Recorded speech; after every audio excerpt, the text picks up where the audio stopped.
पूछा था, और वो प्रश्न का उत्तर मैं अभी इसलिए दे रहा हूं क्योंकि सब लोगों को वो यूजफुल होगा। प्रभु यीशु मसीह के पास एक स्त्री आई जो 12 वर्ष से लहू बहाने की बीमारी से ग्रसित थी, है ना। मरकुस 5वें अध्याय में हम पढ़ते हैं 22 वचन से लेकर। और वो आई और उसने आकर यीशु के वस्त्र के छोर को छू लिया और वो चंगी हो गई। सो मैंने ये प्रश्न पूछा था कि यीशु के वस्त्र के छोर को क्यों छुआ, यीशु को क्यों नहीं छुआ। कई सारे आंसर्स आए, तो मैं शाम को भी अभी पूछना चाहता हूं, उसका उत्तर अगर कोई देना चाहते हैं, नहीं तो मैं आपको बताऊंगा। उनको विश्वास था कि अगर मैं उसके वस्त्र को ही छू लूं तो मैं चंगी हो जाऊं। विश्वास था, नंबर 1 विश्वास था। विक्की ने बोला विश्वास था। अब कोई और बोलिए। तो विश्वास ही है, बेसिकली विश्वास ही है कि अंगीकार करी। ओके, विश्वास था, विश्वास था। ओके, विश्वास ही था बेसिकली। राइट। सर एक बेसिकली विश्वास था, इसलिए भी ज्यादा भीड़ होने के कारण बात किसी आदमी से, जो बड़ा आदमी है, उससे हम बात नहीं कर सकते। तो जो उसने सोचा कि बात नहीं मैं कर पास नहीं, तो पीछे से छू भी लूंगी तो मैं। ठीक है, विश्वास था, विश्वास है ना। अभी तक हमने ये सुना, विश्वास था। देखो तो विश्वास विश्वास जो था वो दृढ़ विश्वास था कि मैं दृढ़ विश्वास था। नहीं, वो ठीक है, अभी विश्वास हो गया। विश्वास के अलावा कुछ बताइए। विश्वास हो गया, दृढ़ था, मजबूत था, सॉलिड था, क्योंकि वो अपने मन में कह रही थी कि यदि मैं यीशु के वस्त्र के छोर को छू लूंगी तो चंगी हो जाऊंगी। यीशु के कपड़े के जोर में भी हाथ लगा हुआ, तो उनको इतना विश्वास है। विश्वास है या मरियम आंटी, बिल्कुल आपने सही बोला। यीशु के वस्त्र के छोर को छूने से इतना हो सकता है, तो क्या आपको ऐसा लगता है यीशु को छूने से ज्यादा हो सकता है? नहीं, ज्यादा क्या, चीज तो वही है, पर सामर्थ्य उसमें भी है ना, उसके अंदर सामर्थ्य उसके अंदर भी आई है। मैं आपको कुछ बताना चाहता हूँ, सर अगर उसके अंदर विश्वास था। हाँ, विश्वास तो हो गया कनिका सिस्टर, इसलिए क्योंकि वो जानती थी यीशु मसीह को। ओके, चलिए अब मैं बताता हूँ। अभी मैं बताता हूँ, अब आप रुकिएगा, है ना। ओके, देखिए, जो यहूदी, गायत्री ने कहा इट्स अबाउट अनक्लीनलीनेस। हाँ ठीक है, वो अशुद्ध थी, इसलिए भी वो यीशु को नहीं छू सकती थी।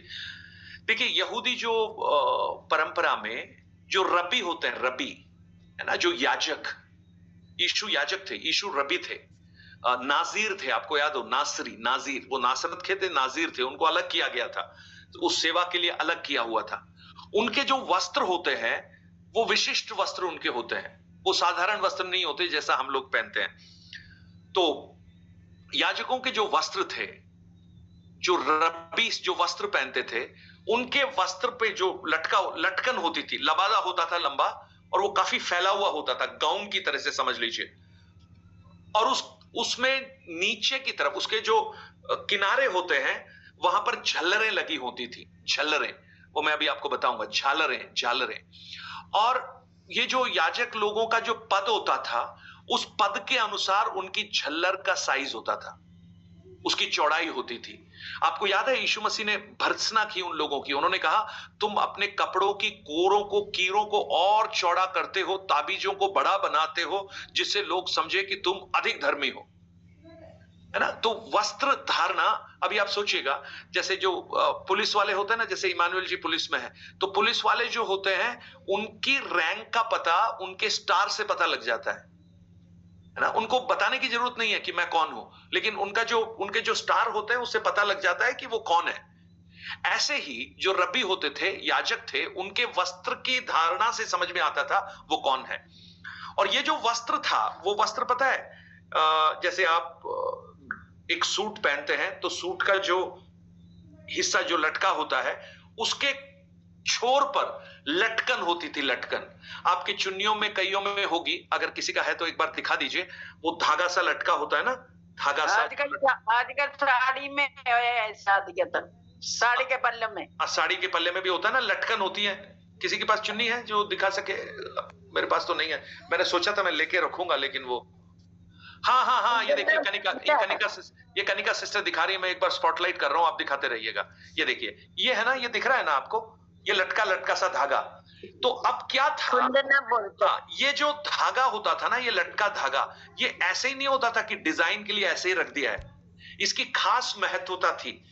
उस लटके हुए धागे में 5 गांठें होती थी, 5 नॉट्स, 5 गांठें। यानी अभी ये जो कनिका सिस्टर आपका जो है ना, वो तो धागा सीधा है, लेकिन उसमें 5 गांठें हैं।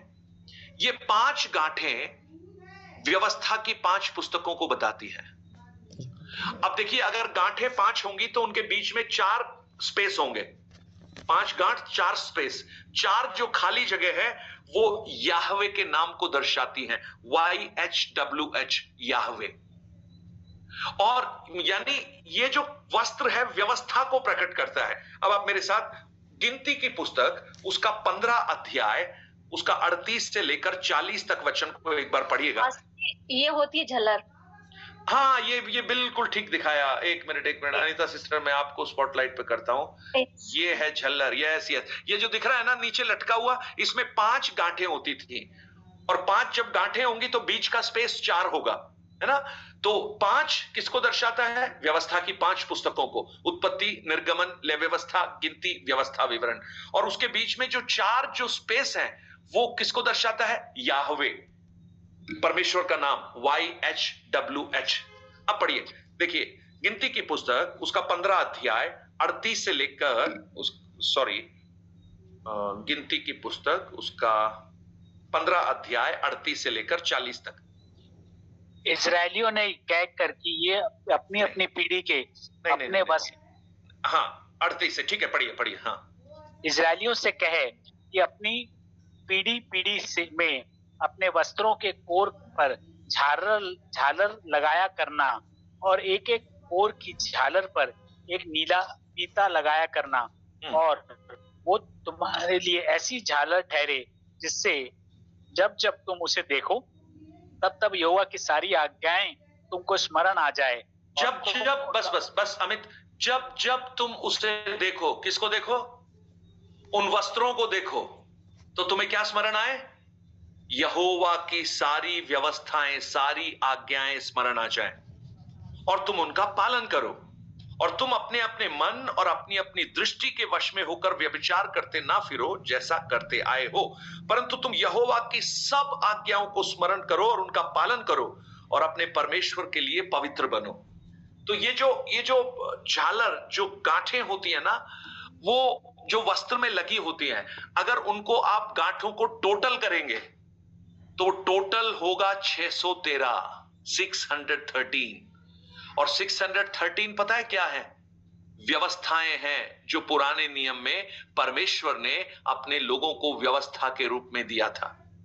आज्ञाएं तो 10 थी, लेकिन व्यवस्थाएं 613 थी। मैंने कई बार आपको बताया है, जो तलमूद है, जो व्यवस्था की पुस्तक जो कही जाती है, उसमें 613 आज्ञाएं लिखी गई हैं। आप नंबर्स में और लय व्यवस्था की पुस्तक में देख सकते हैं बहुत सारी आज्ञाओं को, है ना। मैंने कई बार बताया है, इसको नहीं छूना, यहां नहीं जाना,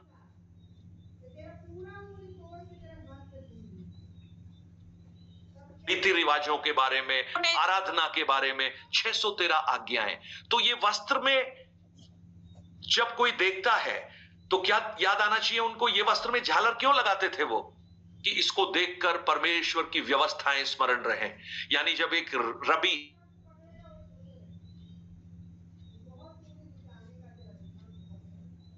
याद आनी चाहिए। और यहूदी परंपरा में यह विश्वास था कि जो मसीहा आने वाला है ना, ध्यान से सुनिएगा, जो मसीहा आने वाला है उसके पंखों में चंगाई की ताकत होती है, उसके विंग्स में। यानी वो ये विश्वास करते थे कि जो मसीहा आएगा उसके जो विंग होंगे, उसके जो पंख होंगे, उसमें चंगाई का सामर्थ्य बना हुआ है। तो अब आप सोचिए, ये जो स्त्री आकर यीशु के वस्त्र के छोर को छूती है, तब वो वास्तव में क्या कर रही है? नंबर 1, वो उस यीशु को जिसको उसने छुआ है, उसको मसीहा कर कर अंगीकार कर रही है। क्योंकि जब वो बोल रही है ना, मैं उसके वस्त्र के छोर को छू लूंगी, तो वो उस मसीहा के उस बात को स्मरण कर रही है कि उसके पंखों में चंगाई की ताकत है, सामर्थ है। तो वो उसके वस्त्र के छोर को छू रही है, और साथ ही साथ जब उस वस्त्र के छोर को वो छू रही है तो वो परमेश्वर की आज्ञाओं का भी स्मरण कर रही है। सो ये ऐसे ही नहीं था। हाँ, विश्वास जरूर था उसके अंदर, विश्वास पक्का था, इसलिए गई वो। लेकिन इससे भी बढ़कर जब लोगों को वो सच्चाई समझ में नहीं आ रही थी ये कौन है, लेकिन इस स्त्री ने जो समाज से कटी हुई थी, इसको समझ में आया कि यीशु के अंदर चंगाई की सामर्थ है। राइट? सो ये सिर्फ मैंने इसलिए बताया क्योंकि आज मॉर्निंग में हम उसके बारे में चर्चा कर रहे थे। ओके, इब्रानियों की पुस्तक में वापस आ जाइए। 7 अध्याय में हम लोग हैं, और कल हम पढ़ रहे थे एक प्रीस्ट के बारे में, एक याजक के बारे में जो फॉरएवर है, हमेशा है ना। और